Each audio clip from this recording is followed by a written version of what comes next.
Welcome everyone to the second half of the review of The Last Hart Beating. Hopefully you can see the book right here by Nattie Neidhart, her autobiography about her life and career as a wrestler. And let me tell you, this was a wonderful book.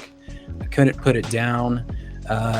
If you guys saw my first half, I mentioned that it was difficult for me to split it into two parts because it was so enjoyable. But now that I'm done, I just wanted to say how great of a read it was. And I did want to analyze a little bit and talk about the book in the second half and just talk about her career, the meat of the story. I think her time in WWE. So where we left off, before we even get to the main roster debut, we have to talk about the pre-debut disaster. It's late 2007, and Nattie gets sent on the European tour, and this is basically like the ultimate litmus test. Tom Pritchard, who I mentioned before, gave her one piece of advice. He said, don't mess this up. But not only did she feel like she messed up, she also broke a nose, and then she faced something that she felt was worse than being fired, which was just basically total silence. So if we're talking about specifics, she got sent in November 2007 for the European tour to test her compatibility with the main roster. And we get a sense of the financial reality of people who are in developmental around this time. You don't earn a lot of money. You're traveling with clearance luggage and thrift store clothes, while basically being surrounded by all these top stars. And she's trying to, make her mark. And in terms of the nose breaking, she breaks Michelle McCool's nose during the first tour. And she talks about, there being blood everywhere, side eyes from the roster. And there was total silence from WWE for about 5 months. So she returned to FCW, and she was just assuming that she was waiting to be fired. And it's interesting because I feel like that kind of communication is not necessarily normal, but I guess like in corporate jobs, you get a performance review. In wrestling, sometimes it feels like you just get ghosted, and this psychological torture of the 5 month silence, it feels like WWE used that tool for a number of folks, and it almost feels like it tests you if you'll quit on your own before they have to fire you, almost like proving your own endurance and merit. And as we keep going into the next chapter about her call-up, which was, I think, in April of 2008, we fast forward 5 months, and she's sitting in developmental. She's assuming her career's over before it started, and then her phone rings, and she sees it's a 203 area code, which is WWE headquarters. She thinks it's a firing squad, and instead it's Howard Finkel, and he's booking her travel for SmackDown, which is where she was going to debut. So just like that, she goes from a $24,000 a year trainee, basically eating peanut butter, to a main roster making about 70 grand, which is still kind of crazy when you think about it. $24,000 a year, and you're in developmental. I mean, it's difficult for anybody, let alone, back then. And in addition to that, there's another catch. She has to leave TJ behind. So her old deal, she made about $24,000, and there's no way you can make great living, choices.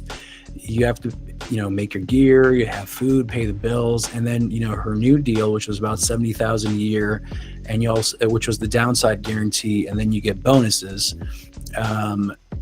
And TJ gets left behind in developmental.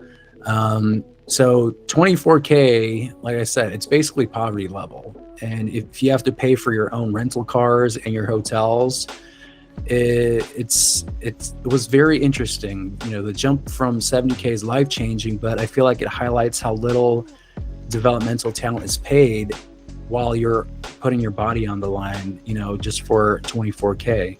And, I guess it's a way to, earn your stripes and and build yourself up. But I still feel like, now they get paid more, but it's still not too much more if you just started, right? And that also includes, independent wrestlers. So as we move on, she talks about the rehearsal and the drama with her gear. She arrives at TV, and then she basically gets pretty panicked because Vince takes one look at her and her pink and black Hart family gear, and that was the only gear she owns, and basically said that he hated it. He wanted her in black because she's a heel, so he figured, you're debuting as a bad guy, I want you in black clothes because obviously bad guys wear black outfits. So now she has no clothes to wrestle in. And then, she gets into the ring to rehearse, and Vince tells her to do what feels right. So she's wrestling Cherry. For those of you guys who don't remember, there was Deuce, Domino, and then Cherry, who was like a manager. She was going on roller skates. I actually liked them, and I was kind of curious where they ended up, because I enjoyed them for like the 3 years or so that they were on the roster. So Nattie interprets that slap as to slap Cherry as hard as humanly possible, and she felt like she slapped her so hard it basically changed the temperature in the room. And yeah, she slaps Cherry. She said it sounded like a gun went off, and there was total silence. And then apparently Vince laughed privately and said, fuck, she means business. And working stiff during that era of wrestling, and I feel like that's still part of it today. Hurting someone accidentally could get you fired, but hitting someone hard, working stiff, sometimes would earn people's respect. And you get the sense like he preferred snug aggression over hesitation, and I feel like that might have made a good impression on Vince, and her career went on. So that rehearsal wasn't great. She had her live debut, and because Vince banned her gear, Nattie had to basically wrestle in a BB Sport outfit that she borrowed from the Bella Twins. And she gets out there and she's wrestling, and then you have physics take over, and then her outfit shifts a little bit. And on live television, we get a bit of a wardrobe malfunction.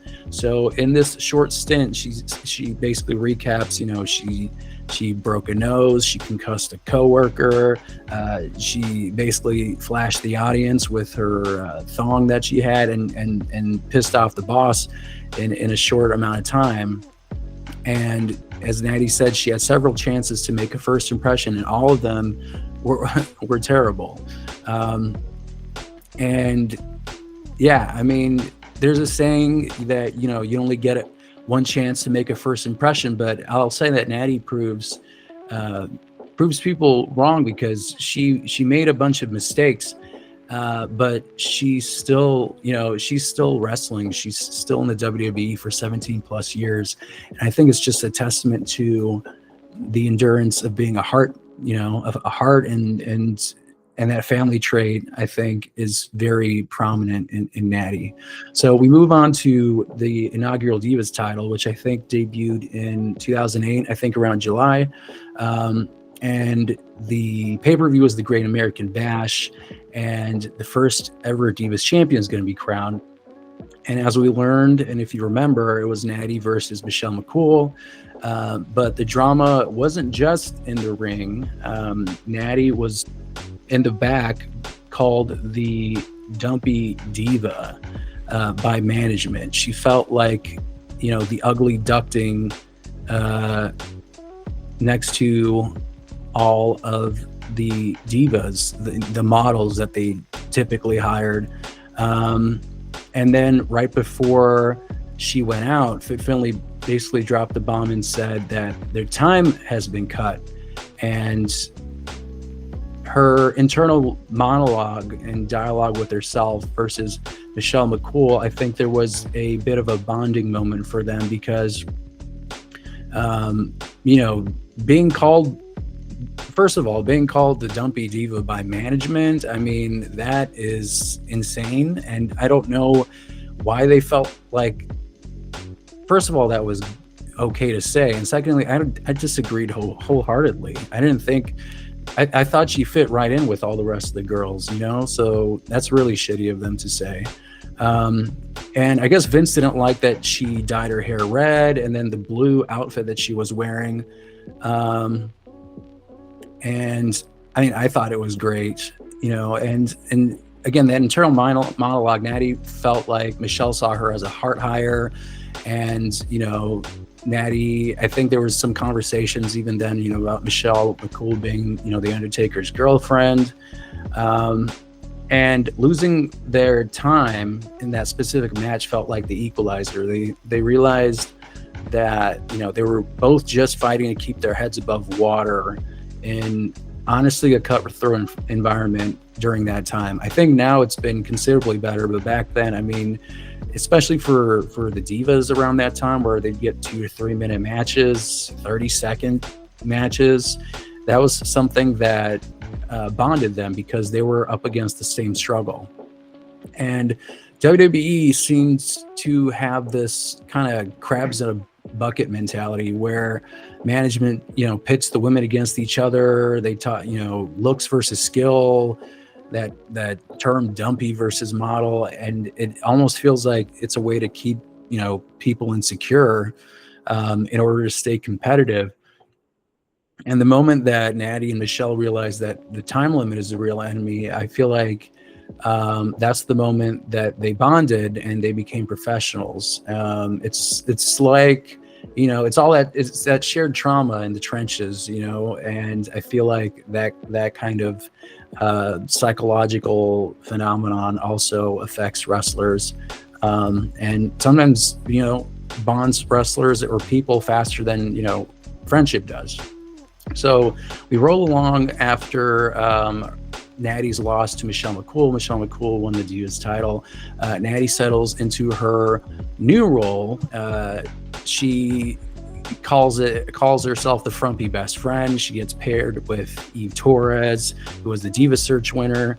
And you know, you'd think Nattie would resent the rookie, but she actually ends up bonding with Eve Torres.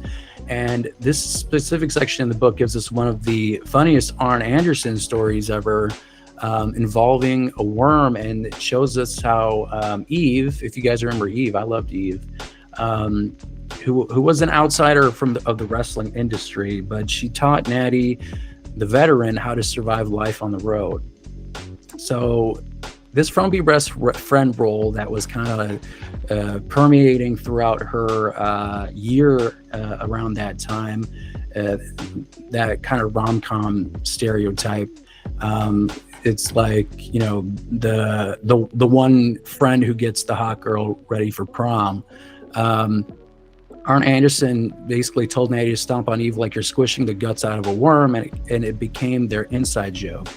And Nattie would yell "worm" in the ring before stomping her, and that was kind of like their inside joke that kept them bonded. And you see the contrast in the book as she's describing, you know, Eve being the purebred kitten from a nice family, and, you know, contrasting Nattie's upbringing in the Wild West through being brought up in the Hart House.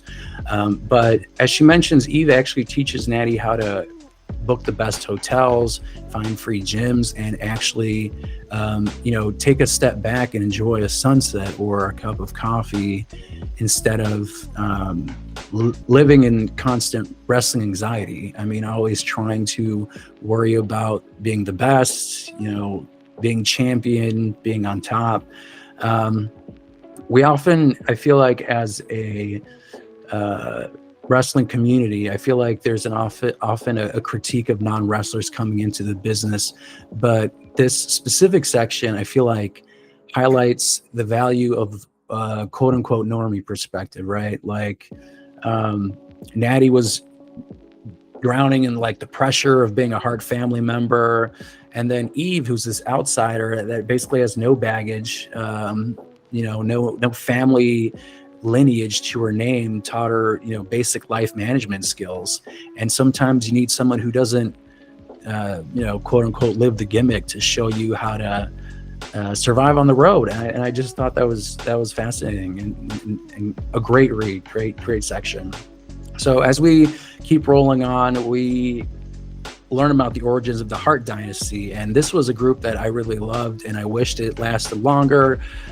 So it was great to see some insight in this specific part of the book. So Nattie decides to pitch a faction, the Hart Dynasty, which would involve herself, TJ, and Harry Smith, who was Davey Boy Smith's son. And we see in the book that she waits outside Vince's office for about 3 hours, which is crazy. And then she finally goes in, she pours her heart out, and Vince, while eating a steak and not even looking at her, tells her it's a terrible idea. So this moment is crucial because it's where basically Nattie accidentally stands her ground, and Vince gives her the most important advice of her career. So forming the Hart Dynasty, the ultimate goal is reuniting with TJ and Harry, who were kind of bouncing around FCW to form a faction. And in this, I would say it's a power move. She was there for like 3 hours. She pours her heart out. And then Vince is eating this large steak at his desk without looking up even once. And, Vince says, well, I think it's a terrible idea. I don't just dislike it. He said, I hate it. And she freezes in shock for about 2 full minutes. And she literally forgot to leave because what do you do when someone tells you something like that? And because she didn't leave, Vince looked up and said, since you have the courage to come in here, I'll give it a chance. And basically, Nattie, you got to find your voice around here. So this alpha testing from Vince is interesting, right? This feels like a textbook Vince McMahon story. Testing people by being brash, I'll say, and see if they crumble under the pressure. And just saying that he didn't only not like it, he hated it, and didn't like that she was so timid. And by kind of staying there and forgetting basically to leave, she showed dominance by holding her ground. And I mean, if I'm looking from the outside in, this feels like a toxic management style. But especially during that era in WWE, it felt like it was one of the only. It was the only language really spoken. Now, if you contrast, and just hearing from interviews and people how they describe the environment in WWE now, it feels more collaborative versus everything back then was all run through Vince. And I think I mentioned this in the previous episode, from the sequin on your outfit to the lighting, everything, the camera angles, the music, the stories, it all went through him. And now it feels like a much better environment. So as we move on, we get this really fascinating story, and I think this is another section where she finds her voice a little more. TJ and Harry get pulled from the road, so Nattie's assigned to drive the Great Khali because he physically can't fit in rental cars. So what follows basically is like a fever dream involving a Gold's Gym t-shirt that turns into a straitjacket and Indian feast in a stranger's house. And then Nattie basically finally snaps at Khali, and it felt like this is the moment where Nattie stopped being a pushover. So TJ and Harry get pulled from the loop. Nattie is assigned to drive the Great Khali. I mean, he's over 340 pounds. He's 7 feet tall. He can't fit in rental cars. And, they were working out, and he tries to put on this small Gold's Gym t-shirt. And I think the description was a bear in a bucket. He got stuck. Nattie had to peel a wet, sweaty t-shirt off him while the whole gym was staring, because, you don't see that every day. And following that, he took her to a friend's restaurant, which was actually a stranger's house, it seemed. And Nattie was too polite to say no. So they ate a massive amount of curry, naan, and rice. And basically, she talks about how she had to wrestle Layla that night while sweating out curry spices and fighting heartburn because she couldn't find the courage to tell him that that's enough. So then we talk about the sleepover, and Khali was insisting on sleeping at this person's house. And the bed situation was Khali was on the floor and the family was on the floor. And then Nattie was in the parents' king size bed. And she was on the phone with TJ and basically said she doesn't know where the fuck she is. And the next morning, Khali wanted more food, and she basically snaps at this point and saying, you know, get in the fucking car this minute, or I swear to God, I'm going to uppercut you right in your nuts. And and he listened immediately. And this was part of the book where she felt like she found her voice. And, you know, this specific chapter kind of highlights the absurdity of the road. And this isn't like a unique story. I feel like so many wrestlers, I mean, you're on the road 300, you used to be on the road 360 days a year. So you're bound to get some kind of story like that. But I thought this really humanized the Great Khali, because I haven't really known what he was like beyond, you know, the camera. It also served kind of as a perfect metaphor for Nattie's career. You know, she spends a lot of her time accommodating others, you know, driving Khali, eating his food, sleeping in a stranger's bed. And then she felt like, you know, enough was enough. And it was found in a moment of pure exhaustion-induced rage in a rental car. And as we keep going, then we jump to 2010 Survivor Series, I think it is. And the butterfly belt era is alive and well. I think we've all made comments that it looks like a toy belt. And, you know, Nattie's resigned herself to being the person who makes champions, not the person who becomes one herself. And then, you know, she even gets shut down by Vince again when she pitches herself, because she feels like, you know, I've been the supporting role for so long. I feel like I have done enough to become a champion. And then Vince shuts her down. And then there's a bit of a twist where Finley tells her that she's winning at Survivor Series. And the victory isn't just about the title. It's about Vince actually trusting her to be the face of the division, if for, you know, a brief period. And like we said, during the Divas era, I mean, butterfly belt, people called it a tramp stamp. Matches were no longer than 2 to 3 minutes.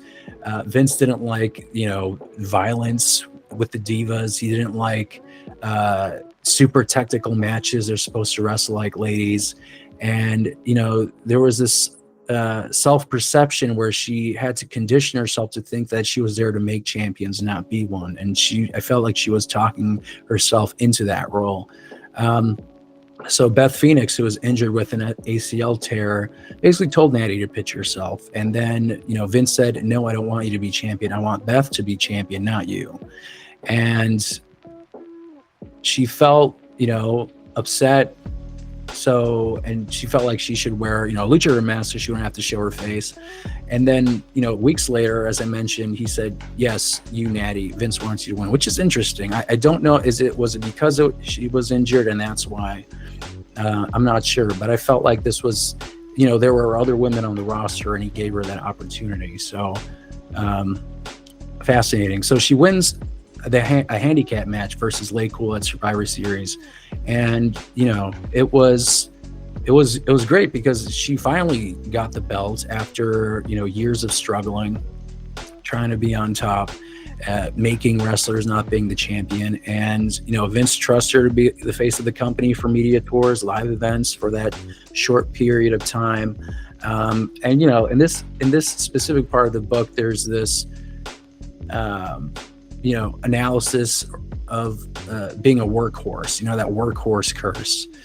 You know, Nattie admits that she accepted that she was a supporting character. And in wrestling, being the safe worker sometimes it feels like it disqualifies you from being the star because management assumes that, you know, you don't have the ego for it. And, you know, people are like, if you want to be a star, like, who doesn't want to be champion? You have to push yourself, and you're supposed to market yourself and say that you want to be champion. People who are, you know, the safe workers and who are the supporting wrestlers or have that personality don't tend to become champion.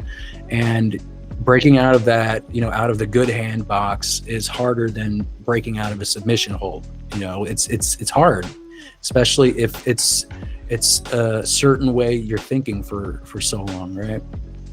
So as we go on through the book, there's the specific part in the book is where it gets a little heavier again. And this is when Nattie's carrying the title on TV. In her real life, her dad, Jim the Anvil Neidhart, gets arrested for trafficking pills. And Nattie has to pay for his legal fees, managing his rehab, going to work, basically terrified that she'll be fired for making mistakes. And the cruelty of the business kind of shows up here.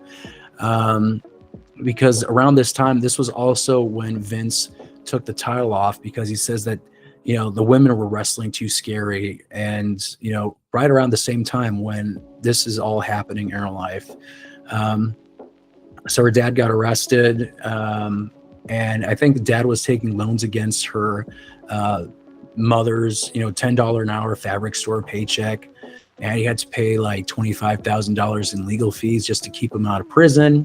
Otherwise, the mandatory minimum was about 25 years in prison. So he gets forced into rehab and gets upset at her, ends up, you know, ripping her photos. And, you know, Nattie's going to work terrified being fired by association. And there was a quote that I thought was interesting where Jim said, "Remember, you held my title. One day you'll do that for real." And she was the champion at that same time. So there was this kind of sad part of the book where, you know, he doesn't realize that she's the champion. And a month or so later, or it was 2 months later after Survivor Series, she drops the belt to Eve Torres at the Royal Rumble. And she thinks it's because, you know, Vince's reason for that match was, you know, it's scary watching his women wrestle like that. And he wanted pretty and sexy and not wrestling machines. And, you know, let me tell you how far we have come since, you know, 2010. And in this specific part of the book, you get the kayfabe versus reality where, you know, Nattie's a champion on TV, and at the same time, she's playing the parents who are her own father in real life. And, you know, the detail about Jim forgetting that she was champion was heartbreaking. It felt like, you see how like addiction and those kinds of struggles affect, you know, your life and family members. And, you know, the cruelty of Vince's timing also, I mean, I don't think he did it on purpose, but, you know, dropping the belt because she wrestled too scary and she's dealing with all this kind of stuff at the same time was just a cruel twist of fate, I felt like. So that TLC match, you know, we talk about the women's revolution, but there were sparks of, you know, amazing matches before that, before 2015 or 2016 or whenever that was. And that match, that TLC match, Nattie and Beth Phoenix had their first ever women's tag team tables match, which was historic. And we don't talk about that enough, I feel like. They did a double sharpshooter spot. Nattie flew through a table, and it was, a lot of folks thought it was the match of the night. And the reaction from the back was pure silence and talking about, you know, the scary women wrestling. And it was a look at how hard that glass ceiling really was around that time for the women. It was Nattie and Beth versus Lay Cool, and the table was a custom pink table. It was painted by Joe Hickey with Lay Cool. I think they were characterized as witches, which was funny. And in the match, the table didn't break initially, and Vince was screaming in the headset, telling her Nattie to jump. And she says she launched herself like a flying fucking squirrel, which I thought was pretty funny. And then, the spot was the double sharpshooter and putting both through the table. And then, match ends, quick firm handshake from Vince, no praise. And then the match was never mentioned again on TV, which in hindsight is pretty crazy. And in this specific part of the book, in the Divas era, women had to be, perfect basically to get noticed. If a table didn't break, a malfunction, it might have seen, or women getting almost injured or looking like they get injured, it felt like it was an indictment on the entire division's ability. Because the fact that they, recovered, did a crazy spot, and still got ignored, just kind of showed you how much of a steep hill it was to climb in 2010. So after all this happens, out of all this frustration came some more creativity, and this is where we had the Divas of Doom. Nattie, of course, and Beth were tired of being overlooked, and they've decided to, get creative and enforce the issue of being overlooked. So they created the Divas of Doom, and this specific part of the book, we start off with a hilarious story about, faking a mental breakdown at an airport to catch a flight, and it ends with them defying Vince's ban on the word doom by filming their own gym vignettes, and they were trying to be strong in an era where they only wanted pretty. I mean, for folks who are listening to this, how the Divas era was, and this was, I think, a major highlight during that era with Beth Phoenix and Nattie. So Nattie in that airport story, Nattie and Beth basically staged a fake breakdown, and she was saying he's a deadbeat, poor little Sonny, and talking about this family to trick the gate agent, and they thankfully let them in. It would have been funny if it didn't work. And Vince didn't want them to call themselves the Divas of Doom because it was too much like the Legion of Doom. And he said they're divas; they need to be feminine. Of course, back to that concept. So Beth and Nattie were filming their own vignettes in a random gym in 5-inch heels and skirts and deadlifting 300 pounds, which is an amazing visual. And Vince decided to use them, but he made Nattie the sidekick who basically took all the falls while Beth got all the wins. And again, going back to Vince's obsession with femininity, banning the word doom, it's the defining struggle in this era, it feels like, right? Like, Nattie and Beth were they're putting the tracks on for the women's revolution like 5 years earlier, but the company just wasn't ready. And they, think about that. You're lifting 300 pounds in heels, literally carrying the weight of the division's future while looking pretty enough not to get fired. Talk about a visual, right? So we move on to the next section, and this is where Nattie in interviews talks about how it's one of the most difficult parts of the book to write, and that was TJ's injury, which was a hangman's fracture, and he suffers a neck injury in the ring, and it's the same injury that paralyzed Christopher Reeve, and the survival rate's about 5%, and paralysis for people who actually survive is about 99%. So TJ's in a boat all by himself, and in this specific part of the book, it details their escape from a bad hospital, and then the 4-hour surgery where TJ's, neck that he built up through the dungeon literally saved his life. And the nurse in the book, the nurse explains that the hangman's fracture, 95% die and 99% are quadriplegic.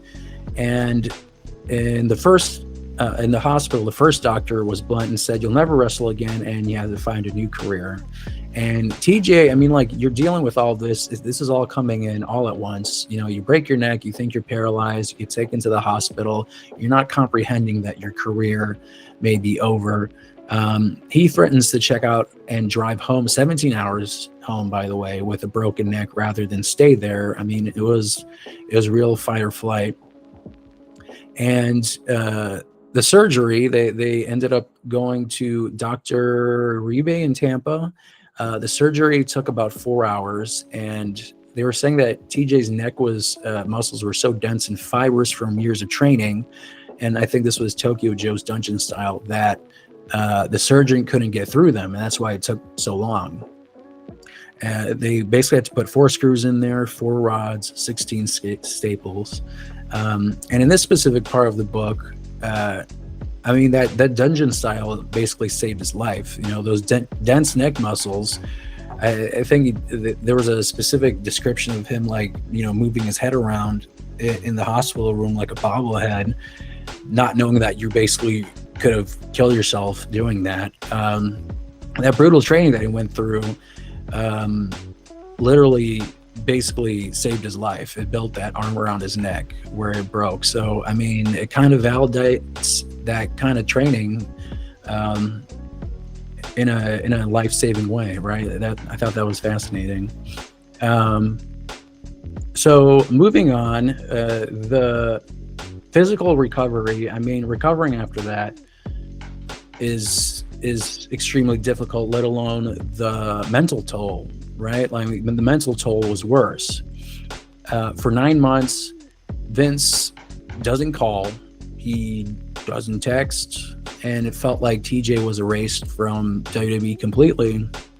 And then to add insult to injury, there was an automated app glitch that approved his quote-unquote time off. And it takes about 18 months for Vince to finally send it 2 words, "I'm sorry." And that's really all TJ was asking for at this point. And this specific part of the book exposes that cold corporate, you know, machine behind that family image of WWE that they market themselves as, right? It was about 9 months. TJ gets 0 calls or texts from Vince McMahon. And, you know, TJ, like I said, TJ didn't want a money or job. He just wanted his boss to acknowledge that he existed, because they were basically sweeping his neck injury under the rug. And then he had that automatic app notification, and then Triple H called to apologize for the app glitch. And then in that same conversation, basically, he was able to bring up this issue, saying, "I don't understand how I can get an apology about an app but not about my neck," which, I mean, it is fucking crazy, right? Like just, I mean, I'm assuming it's because the lawyers don't tell him to respond and stuff, but I mean, come on now. So Vince finally texts 18 months later and says he's sorry. And from TJ's perspective, you know, mentally, it's a way to start healing, right? And WWE, you know, loves to say they love putting smiles on people's faces. You know, they're a family. But in this specific part of the book, you kind of see that corporate cold streak, right? If you have a guy like TJ, a reliable worker who goes down, the machine keeps moving whether, you know, you're injured or not. And, you know, people say that all the time. And for TJ, it wasn't like just physical rehab. It was the psychological wound of being erased by, you know, this father figure that a lot of people called Vince as, that he dedicated his life to, and just getting kind of pushed aside like you're nothing is I can't imagine. So as we move on to the next part of the book, Nattie talks about the revolution and her role in the women's revolution, it being a spectator versus a participant.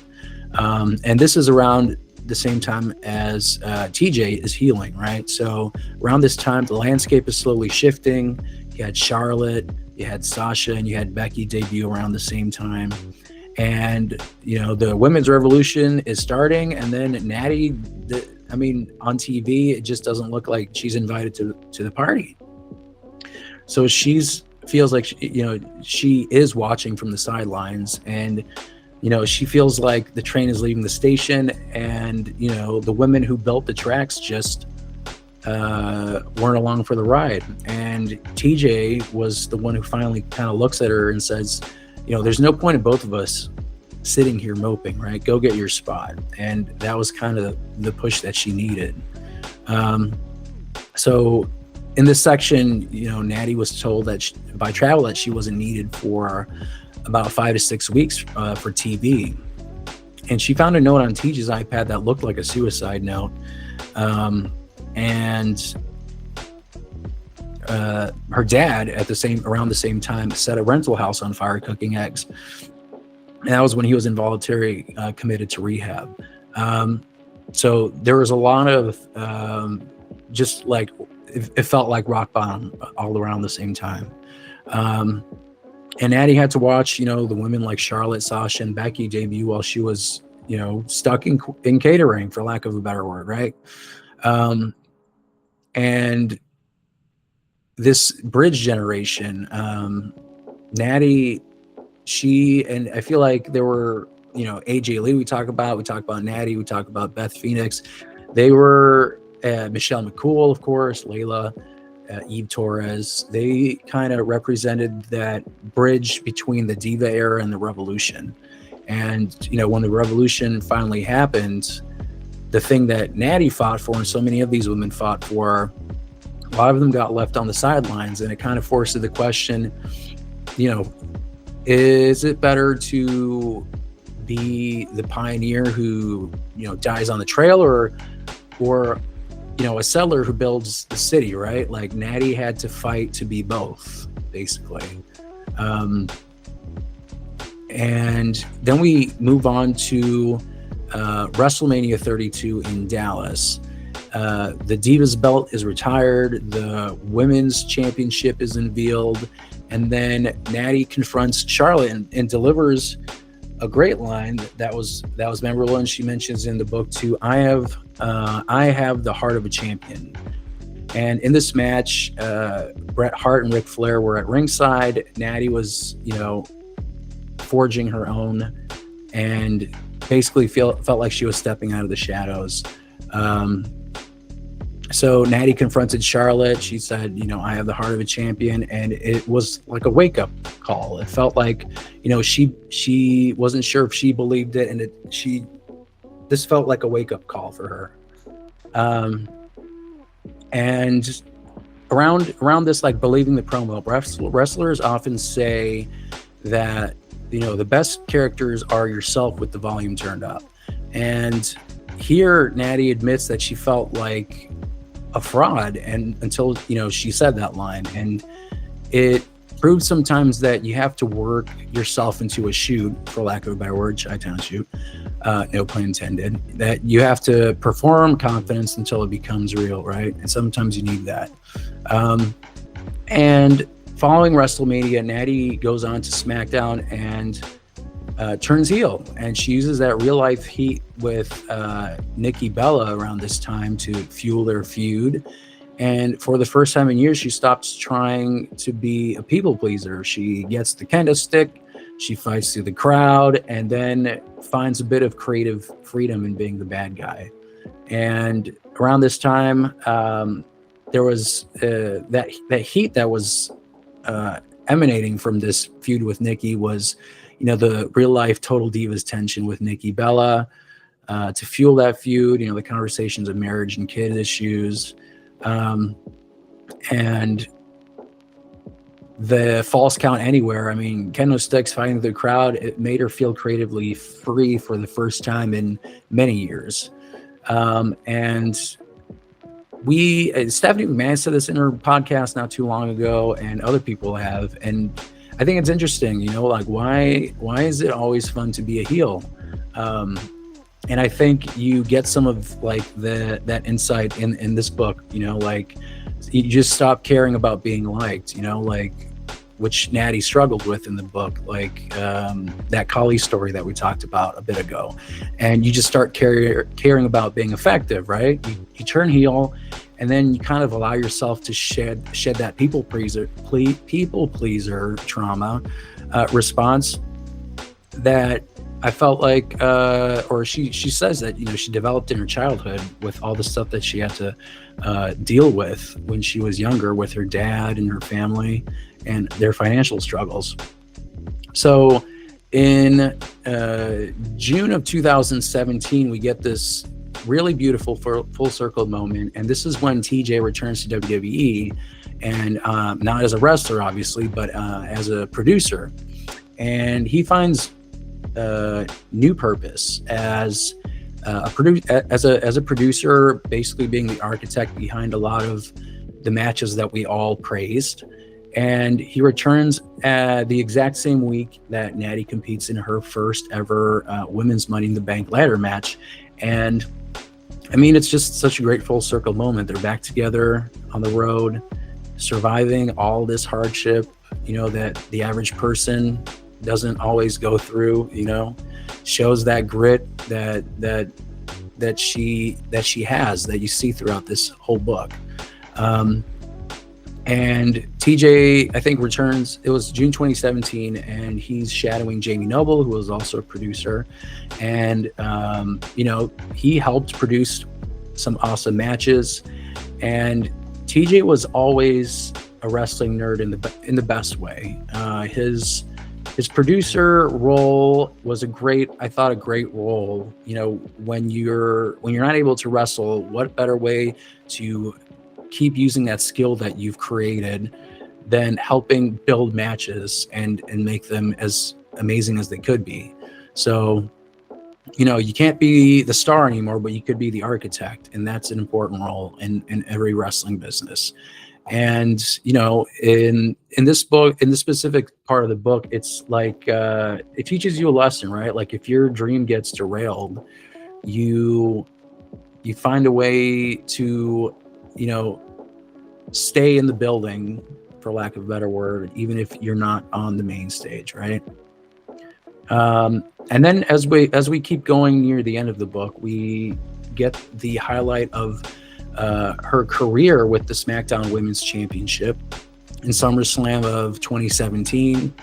And that was in Brooklyn, and she gets told that she gets to win the title. And after it was 17 years, I mean, she finally is able to be that top guy again. And at the same time, the emotional weight here is heavy. She reserved a front row seat for her dad, Jim, even though that she knows that his dementia is too advanced for him to be there. And she wins the title for him, knowing that he's there in spirit. And it was just a very emotional part in the book.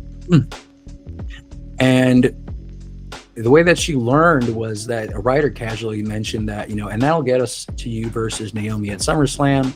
And Nattie played it cool, expecting to lose. And she accepted her role as, you know, that supporting role.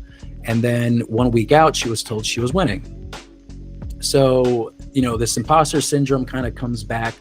She panics a bit, goes to TJ, and he makes a great point that I think, you know, you read this book, and hindsight is, of course, 2020, but he says, you know, haven't you paid your dues? If anyone deserves to be a champion, it's you. And I mean, all that time in the business, yeah, well, you deserve to have 5, 6, 10 championship runs, you know, like, you deserve it. This was in Barclays Center, Brooklyn. The gear that she had was made by Terry Anderson, who was the same seamstress who made Brett's and Jim's gear. And the finish, she won with a sharpshooter, which was great and symbolic.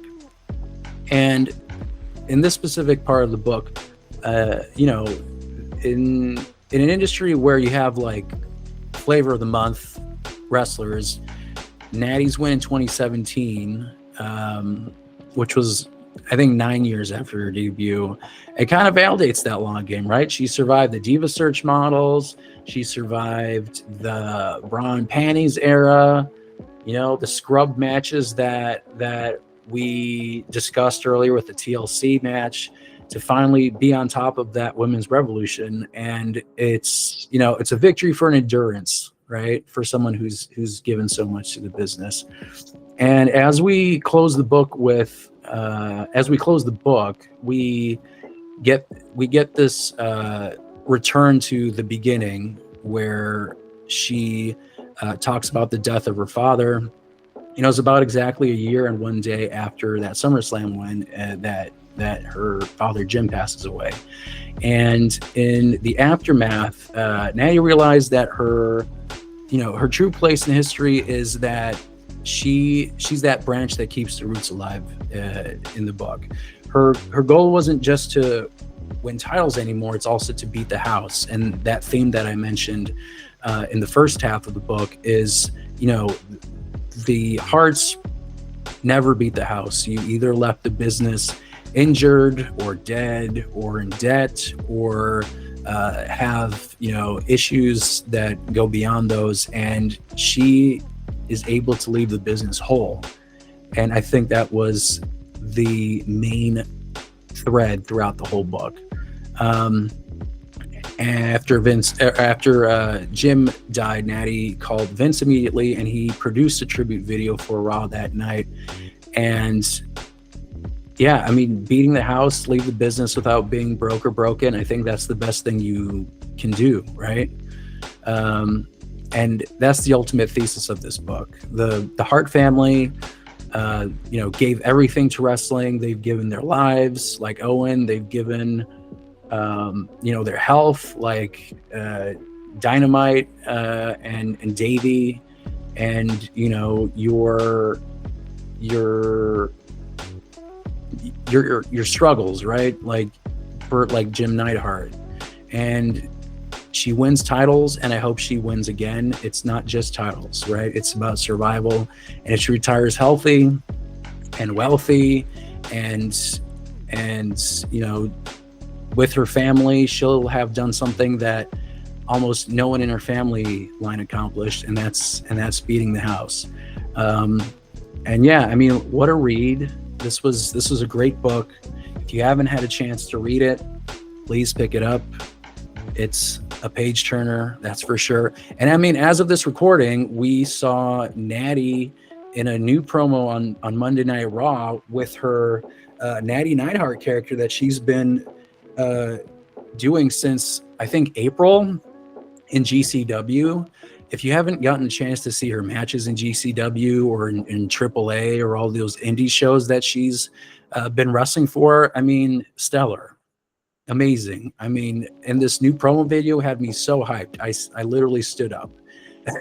It was great. And I want her to take this character and just start collecting belts and just beating the crap out of everybody, because she deserves it. She deserves to be a champion again. And I can't wait to see what she does next.